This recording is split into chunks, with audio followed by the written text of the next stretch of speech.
Adam, a sticky area is the vaccine. What happens to the employee who tells their employer who has a mandate that they will not get the vaccine? Obviously, we have a permission slip by the government, and courts have been very deferential to employers in enforcing vaccine mandates.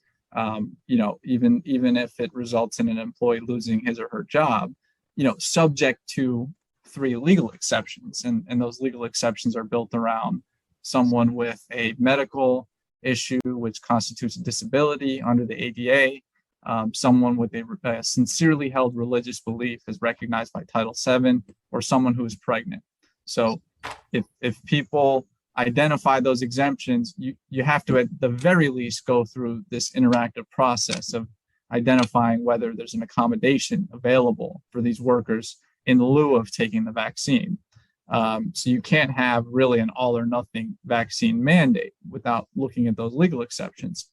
But if you have those in place and you're complying with the exceptions, and then you have this demographic of workers, which I've seen throughout the country, that do not fall within one of those exceptions, but for personal reasons do not want to get the vaccine. The question then becomes, does it make sense for the company to terminate these workers? Are they going to lose talent? What does that say about the company culture? Does that result in other people leaving? Because one thing we all have to keep in mind is that there is an intangible factor to losing employees. An example I gave at a recent conference is, if you have a hard and fast line rule around this, and you may end up losing a worker that, let's say, has a relationship with another worker that they've been working very well together for a long time.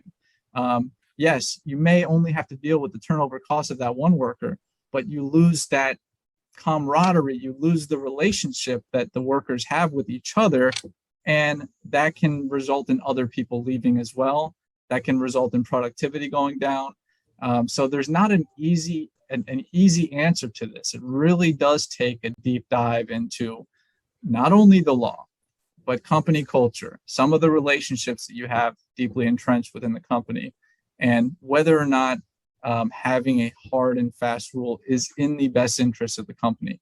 So I can tell you that I'm working behind the scenes with a number of companies on this right now, and one answer is not the same as the next, other than what the law says. The law is clear, but what works for one company may not work for the other. So it really does take some time to sit down and analyze what is in the best interest of your company.